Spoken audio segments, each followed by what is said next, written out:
Hello and welcome to episode number 3 of the Be More podcast. That was very camp. It was very camp. I liked it though. I liked it too, yeah. How are we doing? Should we do it again? No, absolutely not. One take wonders. Yeah, I hope you all liked the last 2 episodes. We have got a couple of really cool people that we have got lined up for the next few episodes, but we thought we'd do one more today, just the 2 of us. That sounds very AKA, we didn't organise it in time, so we can talk about time management if you want. We didn't organise it in time. We wanted to put another episode out next week, so we've done another one together, but then eventually we will have some guests on the podcast, hopefully. But also, if you are listening to this on your phone, screenshot and add it to your Instagram story or Snapchat and tag us in it. We want to know who's listening, so make sure you do that. And yeah, thanks so much for the feedback from podcast 1 and 2. Also, if you think you've got an interesting story and would like to be on our podcast, then yeah, we'd love to hear from you. Hopefully it will work wonders for your business as well. Yeah, just wear white and you can blend into the wall with us. That's a very good idea, yeah. Although no one can probably see that unless they're watching it on YouTube. Very true. Cool, so today thought we'd ask each other a couple of questions yeah, very much off the cuff, so let's see how we get on. That's how we live life, to be honest, mate, isn't it? Well, no, not normally, ideally. So, Jack. Yes. Question to you, question number 1. Let's do this. In terms of recent successes, what has been your recent successes and how did they come about? What has been my most recent successes? So my results at the minute in my business are better than they've ever been before, and I think it's more down to accumulation, I think, of time spent in the business. So obviously I've been PTing for like 5 years now, and in that time frame it's just been continuous self-development and learning about human physiology, all the boring stuff about the body and nutrition, and mainly mindset, just getting people to do and to adhere to plans, because that's the most important thing, and realising that and going all in on that rather than overthinking the meal plan of the diet. I don't even use meal plans anymore. It's just a case of how can I get a client to adhere to basically a calorie deficit. So without going into the science of that, I think it's just an accumulation of people also seeing my results, have more respect for me when they sign up, and my ability to coach people has definitely improved just through time and working with more people, and yeah, just accumulation of time. So I was doing things in my business years ago that I thought weren't actually making a difference, like putting out videos or emails, daily emails I used to send out, all kinds of marketing that didn't really have any kind of feedback. And then all of a sudden I've taken on clients this year who've been like, yeah, I've been watching your stuff for like 4 years. And I'm like, Jesus, it's taken you a while to sign up. But then obviously there's them things that you were doing all that time ago that you think isn't actually paying off, but really it is. So, and I think that's something we want to touch on in the podcast, is everyone's got this problem where they need instant gratification and they have this need to have things right away. And I've been guilty of that so much. Like I've put myself, spent so much money because of that want and need for things like instantly. And whether that's just to hide other insecurities, because I'm not happy or whatever, then it's probably that. That's probably an underlying issue, to be fair, that people have. They just want things instantly to make them happy because they're not happy as they are. But I just patiently went about my business and kept doing, and I just had that belief in myself that it would eventually pay off, and I continuously kept learning, kept bettering myself so that I can give more value to people, and it's starting to come together. The testimonials that I've got recently that I'm using on my new website have made me feel a little bit emotional. I'm like, I've come a long way. And when I first became a PT, I felt like I was a fraud. I felt like I didn't charge people money for what I was doing because I had no idea what I was doing. Whereas now I can guarantee people results, providing they're able to adhere to a plan that I put them on. And if they don't get results, it's my fault because the plan's wrong, not because the client's wrong. And I can discover that by, yeah. So it sounds like maybe one of the things you've got is a lot more confidence. Oh, absolutely. The results you got. Yeah, the results give me confidence and just understanding things a lot better. So I went on a nutrition course at the weekend and there wasn't anything new that I learned, and that was not out of arrogance, it's just out of the fact that I've done my due diligence, I've done my work over the last few years to get to a position where I know what I need to know. And I think that's really important. And what's often overlooked, people think they can just get into the industry and start training people or do any kind of work and not actually do the important things and learn how to build things from the bottom up first. So then they can actually give people value rather than pretend they know what they're doing and fake it till they make it, and then realise that they can't actually give the service that they promised to give. And then I've had that several times with like people designing my websites and stuff. I've spent so much money on people who are professionals, but they're not actually very professional, and then you waste a lot of money. And I think that the same goes to my industry as well. I don't know if it's the same for yours. There's a lot of people just faking it till they make it because they're not willing to put in the work to get to the level of mastery it takes to actually be good at what you do.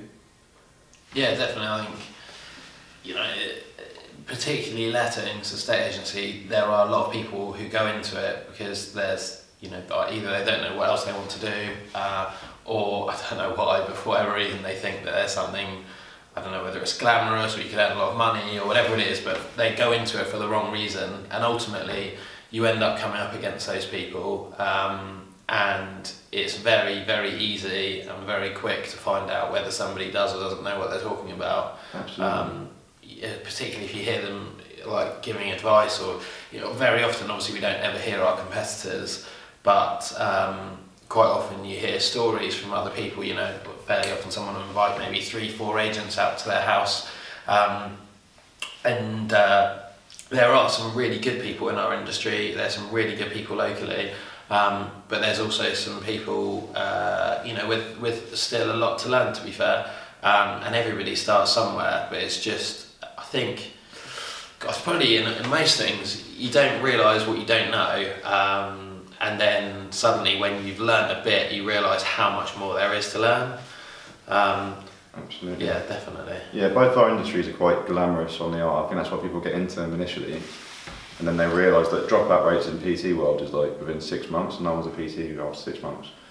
I don't know how long it is in yours, but them stats are crazy because people pay a lot of money to become qualified, realise that it's not what it's cracked out to be. Like, I've got the best job in the world, in my opinion, and there's definitely ways to make it work. I'm not saying there isn't, but you've also got to be prepared to put in work, and you get into the industry to help people in the day, and people, I think, lose sight in that, and they just think, oh, I'm not earning money, so I shouldn't do this, whereas get in a position where you can afford to spend time working on yourself rather than always be in your business, like trying to earn money, because as important as that is, try and have things in place when you set up business so that you can afford to invest in yourself before actually delivering lots and lots of sessions. I know experience is important, but also your knowledge is just as important, because otherwise you can't gain experience, because people won't stick around for very long if you haven't got experience. Definitely, I think, like from my business, when I started it, I basically bought a really small business, and I had two options basically. The company was losing money. I either made sure it made more money first and then put the systems and processes in place that I wanted to, or did it the other way around. I chose to try and make money first and then put the systems and processes in along the way, which was the right thing to do. But a huge part of that was me developing in terms of my skills or ability, or very quickly probably working out what was important, what wasn't important. How did you go about developing your skills while you were working? So I did a degree in surveying, and while I was doing my degree, because I thought I wanted to do surveying and that side of things, I worked in a letting agency, but I did a fair amount of sort of shadowing, like work experience, before I got a full-time job. So I did some shadowing, then I got a Saturday job in lettings, then I got like a part-time job around my uni work, then I became full-time while I was at uni, and then afterwards I went, you know, full-time, then got promoted. So I literally started from the bottom, from pushing paperwork around and being somebody else's sort of, you know, home guide, basically it was, and then eventually sort of worked through it. I think massively for me is putting the hours in. Like, I remember when I first went full time, there was somebody else in the company that was number one, and yeah, goal setting. I set the goal that I wanted to do more lets in a month, take more properties on than that person, and I just stayed late. I stayed as late as I possibly needed to and got in as early as I possibly could to make sure that if they were working 10 hours a day, I was working 15 hours a day, and I had 50% more chance in terms of time of doing deals than they did. Again, I think maybe not quite when you're an employee, but certainly when you end up with your own business, so much of it is done on reputation, and probably a bit like you said, I've got people now that I source properties for that I've known for a long time. So I've got a client that I've just this month completed on 15 flats, a commercial building for just shy of £1 million, and the best part of 20 properties all this month, and that's somebody I've been working with for 5 years. When we started, we had to build a relationship of trust, and there's been so many opportunities on the way where I think other people have probably taken advantage and gone for a quick win, but doing the right thing with the right morals the whole way through has resulted in a far better relationship, which has helped to grow my business massively off the back of the trust we've had, and equally the number of referrals I've had from that person has been huge. Somebody else I've just done a deal with, so somebody I've known since I was about 10, so sort of the best part of 20 years, they approached me on a Saturday and said, look, interested in buying a property for about 120,000. I knew of something straight away, which is obviously about sort of being an expert in your field. And on the Monday, I spoke to her partner, explained the property to him, said, look, you're going to need another £5,000, it's 125. Within 24 hours, I had a solicitor look at the pack for them, and they were in a position to exchange. They didn't end up exchanging for a couple of days, but basically within a week, I'd found someone a property, they'd exchanged on it. And we are expecting that there's some equity built in, probably about 10% already built into that, because of the fact it was an auction property and we know what it was previously sold for on that side of things. But that's all come off the back of a relationship that is the best part of 20 years old. So yeah. Great skills. Could you have done that when you first started? I don't think confidence-wise I had the confidence or the belief in myself that I knew what I was doing to do that. I probably didn't know enough to do that. I think what's key is that confidence isn't, you're not born with it. And I think it's something that you can build by doing and getting better at what you do. It isn't, because people seem to think, oh, I'm not confident, I can't do that. We weren't confident when we started. We felt like we were frauds, right?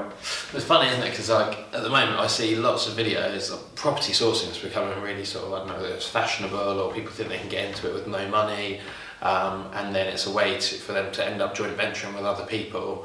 And I see lots of videos of people that I'm, you know, in the nicest possible way, probably got quite a lot to learn. But this is probably the first video where I've ever said about my property sourcing and what I do and that side of things. Yeah. When I, you know, probably, if I work out how much, I've probably sourced the best part of 100 properties before I got to the stage where I felt comfortable putting content out there about it. That's what Gary Vaynerchuk, to be fair. I don't know if you follow Gary Vee, but he's like probably one of the top entrepreneurs like on social media at the moment.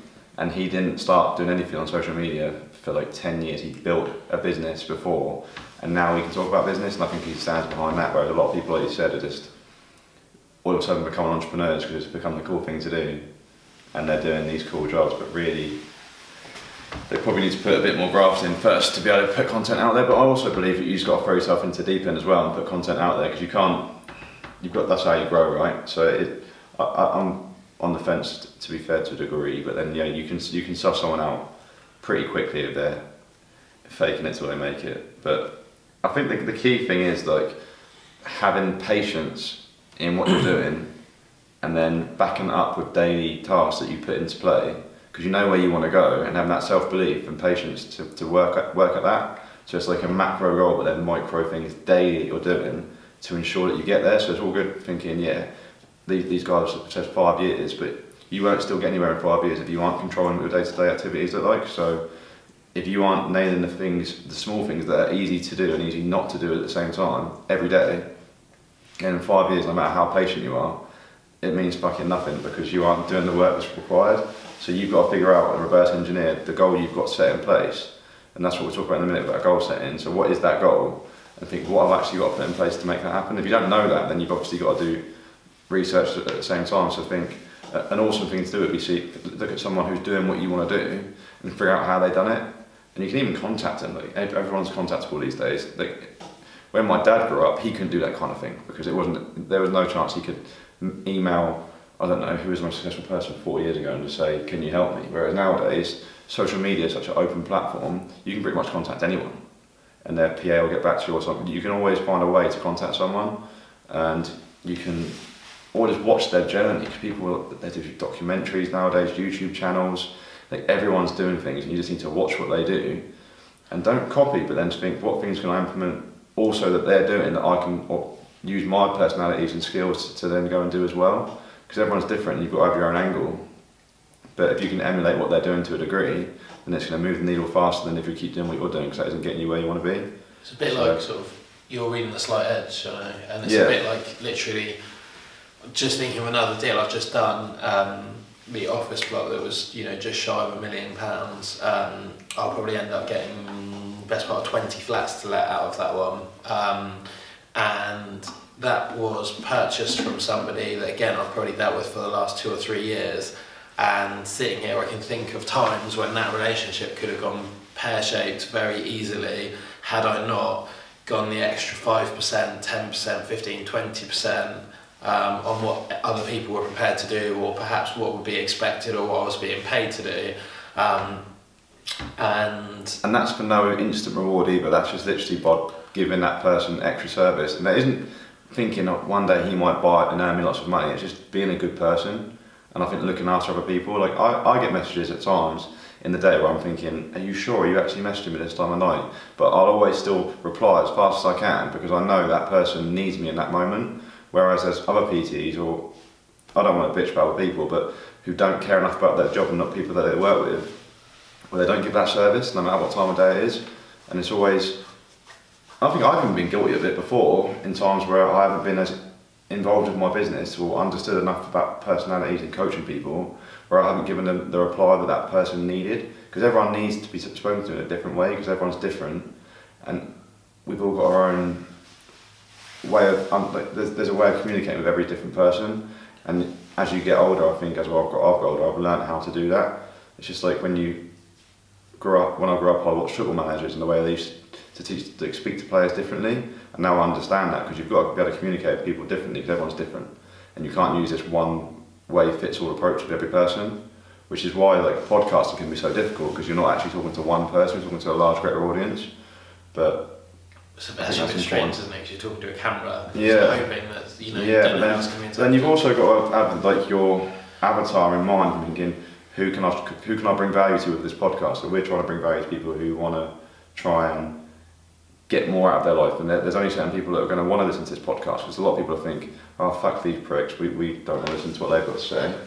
So from that point, we have got an angle, we know the type of people who do listen to us. And it's also interesting, like the number of times I can think of when I've maybe been out for dinner or been busy or been, out for the evening or whatever it is, and you get a phone call and you think, oh, I've just got this phone call and should I answer it or shouldn't I answer it? And like just putting that extra effort in sometimes makes such a big difference in the relationship that you grow. So I can think of an example where somebody rang me for some advice for free, and we didn't do free advice, but I gave it to them, and then off the back of that they've turned out probably to be one of my biggest clients, with multiple tens of properties that we rent out, just literally off the back of helping them out on one occasion. But then you've also got to be incredibly careful, because at the end of the day you're still a person and you've still got relationships with people. So if you're out for dinner, for example, with someone, you're taking work calls, how will that affect the person you're with? And you've got to have a really good relationship and understanding with the person you're with to be able to do that. Hence why. I think you might have been speaking to my wife. hence why, like, I'm not in a position now where I want to be in a relationship, because I know that my goals and what I've got set, I couldn't be a good boyfriend, or I couldn't be of value to someone in the way that I'd want to be able to. I think this is Jack's roundabout way of telling everyone that he's single, because he does put that on his Instagram. I've had a girlfriend like from turning 18 non-stop until this year. So this has pretty much been my first long period of being single, to be fair. And I'm actually really enjoying it. And I haven't dated or anything. Like I'm like an 8-month virgin, but I'm gonna shut down some serious. I'm incredibly happy. I can't actually explain that. It's weird. It's weird. It's cool when you like finding time. Obviously, I'm in a different position because I'm married with 2 kids, and but then we can still obviously relate and have great conversations. Not like I can't get on with you because I'm single when you're married, no. Which is cool. But yeah, I think it's just different ways of having it. But yeah, it can be difficult to, because we want to give so much value to people. Then you've also got to try and be like present in the moment if you're in a relationship, or when you've got kids and stuff. But you work 15, 16 hours a day, so it's finding that balance. And I think that's something that was also key to be learnt as well. Think about setting expectation as well, to be fair, that I won't be available between these times but I will get back to you, and making sure that you actually do get back to people when you say you're going to get back to them. Yeah, exactly. And I think your customers they'll like that as well, won't they? They'll have respect for that, because everyone knows it. There's got to be a line and a balance. So we're in December, you're going to Sydney. I am, 2 weeks today. What are you doing now for the rest of the year, on the basis that you're going away and, you're going away. What are you doing at this point? I'm just trying to cram everything in before I go. So when I come back, it's all systems go again. I can imagine I'll probably be working quite a lot when I'm over there anyway, because of my online business, so that won't really stop. But with regards to, do you mean with regards to the goals? What are my goals? I was sort of teeing you up for a quick, thing about, the fact you're setting your goals for next year and that side of things. My goals are more like, I don't really have yearly goals, to be honest. Like, I do loosely in my mind, but I work off of a journal called Best Self Journal, so it's like a 3-month journal. So I read a book. We're going to do some book promotions here, not getting paid to, but The Slight Edge, must read it, insane, so good. I'm reading that in a minute, it's really, really good. But a book that I read last year is called The 12-Week Year, and it's basically about achieving more in 12 weeks than you normally do in a year, and it's about putting these systems in place and doing X, Y and Z to make it happen. And with that book there was this Best Self Journal, which I went and bought, and I've used it pretty much ever since, and it makes me so much more productive. But yeah, I'll link it in the description if I figure out how to do that. But it's a really good tool, and it helps me just basically, rather than set goals for a year, it's a 3-month thing. That way it gets more intensity, because if you set a year goal, going into January, like, obviously it's probably a good time to recommend goals, because people are setting them. But for me, if you set one that's a year long, there's so much time for error that you could slack. Whereas within 90 days, if you take a day off or 2 days off in a row, that's going to take a big chunk out of your 90 days, whereas 2 days out of 365 doesn't really make a difference. So I would say, if you're going to make goals in the new year, make them shorter. So think, right, by the end of March, I'm going to achieve this, and then I'm going to reward myself with this by doing that. And then you've got every day to work on.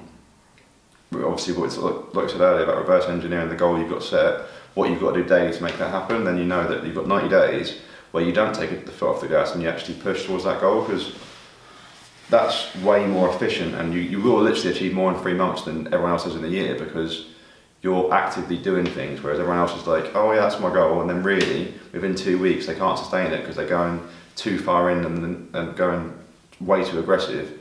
Whereas what I'm trying to stand by and recommend is that small steps daily that will accumulate over time, that's going to create the greater result, rather than going all in and within 2 weeks you've shut your pants and you're no longer doing it. What about you?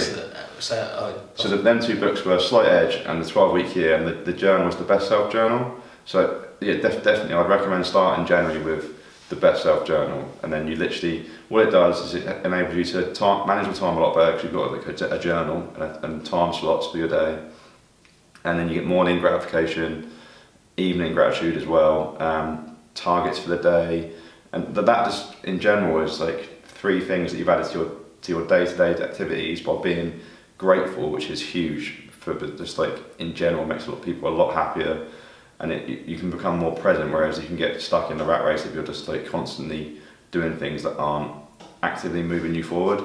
So I think being grateful is really important, and then you can manage your time really efficiently as well, which is something that definitely makes people achieve things a lot faster, because we just procrastinate. We're a nation of procrastinators. We don't get things done. We scroll through social media. But that's actually one of my main goals in 2018, to be fair, is to spend less time on social media. So I don't know if anyone's got any apps, but how do you get an app that tells you how much time to spend on each app? Then I'll limit myself to a certain amount of time, because I will literally just sit there scrolling and looking for Instagram stories, and I was like, I don't want to be doing that. There's things that I can be using my time for. Like I've already started doing it. I'm using that time to read and do other productive things that aren't sit on social media, because yeah, I'm going to be achieving big things next year because I'm going to be spending that time actually productively compared to... Social media is such a weird thing, isn't it? Because it's potentially such an amazing tool for business. Oh, it's incredible. But at the same time, it's also potentially the biggest sort of distraction from achieving what you want to achieve. It's the same with anything, it's just like having that balance.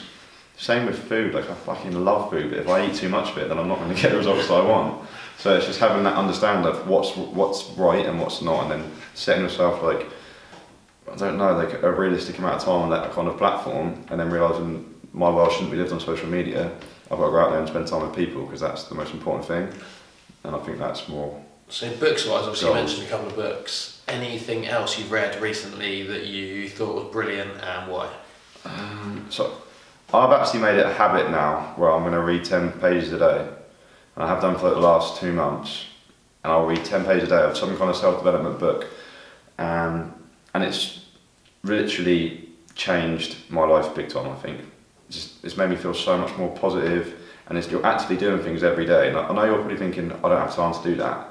I haven't got time to do it, but if you just make time to do it, and I make sacrifices and other things, so I know for me to do it I have to go to a coffee shop, so it's costing me money, because I won't sit there and do it at home because I've got so much work to do at home.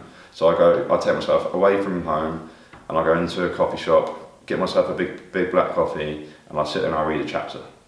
And I'll do that every day between now, for the next year, 2 years, and it's just that small amount every day, which is like 15-20 minutes. And then I'll use the car journey back and forth, so maybe listen to an audio book. So I'm literally cracking about 3 or 4 books every 2 weeks, listening or reading. And I think that's huge, but it isn't taking that much of my time, but it's that small accumulative effort, which I spoke about earlier, which is going to bring me that result that I want, which is more fucking knowledge and a better positive brain. So any of the books that books would I recommend? So Slight Edge, 12-Week Year, Key Performance Habits was a pretty good book as well. What about you? What have you read that you recommend?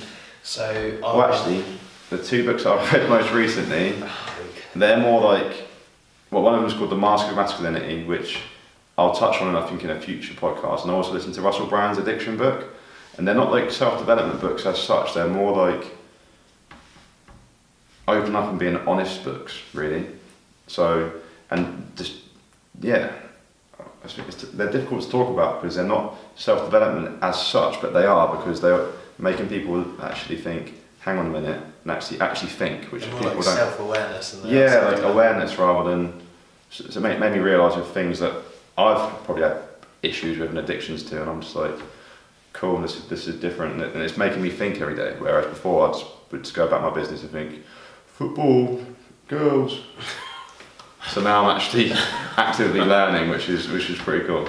But yeah, carry on. Sorry. So yeah, I have read. I've been reading a really good book that I'm still in at the moment, which is Rob More Money, which is really good. Definitely recommend that because, fortunately or unfortunately, money is something that everybody in the world needs to a certain extent, or they certainly need a method of transaction. Do you read that? I listen to it. Yeah, I listen to that. Let's start from the top. So Simon's reading Money at the minute, and we say reading, we both have listened to Money because it's a 17-hour audiobook. So it's a big book to read, and we spend quite a bit of time driving or commuting, travelling, etc. So we listen to books as well as read them. So if you're thinking I'm a shit reader, change your mindset, because you need to read as well, because I think doing both is key. But listening is so important. So get Audible, an app on your phone called Audible. It's like £7 a month, you can get a book a month, and this book called Money. Yeah, so Money is an absolutely brilliant book. Obviously, everybody in the world uses some method of transacting with other people, and this book is absolutely fantastic at just probably improving your relationship with money and your understanding of it, how to make more, how to give more, etc, etc. So that's a brilliant book that I've been reading, or listening to, sorry. And yeah, on that point, I would listen to the book, because if anybody ever told me to read a book that's going to take me 17 hours to read, it would probably take me significantly longer than that to get through it. But listening to the audiobook is brilliant, because you can just quickly listen to 5 minutes here or there or whatever when you're on a short journey, and equally when you're on a long journey you can listen to an hour, 2 hours, whatever it is. What else? I've revisited The Compound Effect recently, so that's a book that I absolutely love. Quite an old book, but yeah. And that is literally what we're talking about today. Yeah, it is, and it's amazing because some of the things in the book you think, oh wow, that's new, you know, I need to have a think about that. Other things you think, oh hang on a minute, I actually already do that, but it's great to have it reinforced. Eat That Frog is a book that I sort of revisited not that long ago, and I'll probably try and, I think I mentioned that in one of the other podcasts, is that I try and get out of the way first thing in the morning, at the beginning of the day, the thing that I least want to do with the day, or the thing that I most need to do during the day. Do you read every day? I listen to something every day. I don't physically get a book out every day, but I listen to something every day. I know actually, so I used to read the news every day, so I used to always be on the BBC News website. When I worked for somebody else, I always used to spend time on the BBC News website reading like the top 10 stories or whatever it was. But now I can't remember the last time I read the news, or looked at the news or anything like that. I spend a lot more time focusing on the things that are important to me and that are going to get me forward, rather than looking at maybe things that have already happened or a history. Yeah, books. Think and Grow Rich, that's another good one. And then what else I've realised with books and all these self-development books is I was actively going about these books the same way as people actively go about their fitness goals, with this instant gratification in mind, thinking, right, there must be a secret. And none of them have a secret, and they're all literally, I can tell you now about all these books, and we can make this like a book review, they're all literally, it's a mindset. So all these people that you read about who are achieving all these ridiculous levels of success, it isn't because they've got this special gene, or it isn't because they've got a secret, or they've got a recipe that's only shown to the 2% of people that have become really successful. It's just a mindset, and it's a way of thinking. There's things that you can put in place to make that happen, but like we said earlier, it's the cumulative effect of doing the right things daily. And it's obviously an important one is surrounding yourself with the right people, doing this stuff, doing reading, that they all recommend to read 10 pages a day, they all recommend to listen, they all recommend to surround yourself with the right people. Put yourself out of your comfort zone as well. Put yourself out of your comfort zone, hence why we're doing the podcast. Yeah. I find quite often for me, like when I'm listening to a book, or well, when on the odd occasion I actually physically read one, I think of something, or I get a quote out of a book or whatever it is, and I quickly write that down because I think it's important, and I try every day to go back to those quotes. I think, yeah, it's like almost teaching what you learn as well, so don't just read something and put it down and be like, I'm done with that. It's trying to regurgitate that and teach it to someone else. I think, what did I read from that book today? How can I talk to someone about that later? And try and teach it like second hand. Then you can remember it a lot easier. They say to teach is to learn twice. Yeah, it's like, what's that fish one? Give a man a fish and he'll eat for a day. Teach a man to fish and he'll eat for a lifetime. And that is massive. So I could give someone a book and they could read it, but then if they don't, is that the same kind of? If I killed that? I think you've I've killed that. Two metaphors there. Yeah. But teach is to learn twice. Yeah, so learn something and then teach it to someone. And what you'll quickly find is people will look at you like you're crazy. they'd be like, oh, you don't read that rubbish, do you? That's not true. Or that's just stupid. And that investment of your time that you're wasting every day reading, people will be like, oh, what are you reading that for?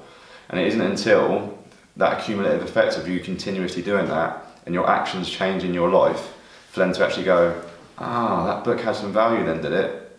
And that's something that's so like, I see it all the time. People have nothing positive to say about things like this really until they see you actually seeing results and bearing the fruits of your labour, which won't happen initially. Probably a bit like Bitcoin. Like, I don't really know anything about it, but if you think about it, you know, if somebody was putting £1 a month or £10 a month or £100 a month or whatever it was into that or into a savings account, however long ago it was, and suddenly now probably be able to, you know, buy a Ferrari off the money they've made off the back of it, because it's about small daily. Yeah, it all comes back to, doesn't it? Small daily habits and that side of things. Any other questions? It's quite a long one, I think, today. I think it's 40 minutes. Cool. What we'll do is use this as an opportunity to ask if you want anything for us to talk about. What do you want us to talk about? What do you want to gain insight in? Any questions you think we should ask our future guests? So yeah, we're going to bring guests on. And rather than having set questions for every podcast, we're going to try and question that guest based on things that we think will be more of more value to the audience and to the actual interview. So excited to do that. I'm very excited to start interviewing some people and getting better at that. And that's also something that's obviously going to help us as well. That's why we're doing it, because it'll help us to learn, because these people have got stories and everyone's got a different way of doing things. I'll be like, oh, I might try that, or I could try that, or understanding things from another level, which is always cool. Definitely. Thank you very much for listening. Yeah. Or watching. Cheers, guys and girls. I hope you liked it, and excited to do the next. On the 23rd before Christmas, and then I'm off to Sydney, mate. Good times. But we will still probably do a podcast while I'm away. I'm going to figure out a way of making it happen. I'll probably be walking down Bondi, doing some kind of recording. No doubt. Hard life. Yeah, 100% topless. We'll make that on my vlog, shall we? Cheers, guys. Thanks. See you soon.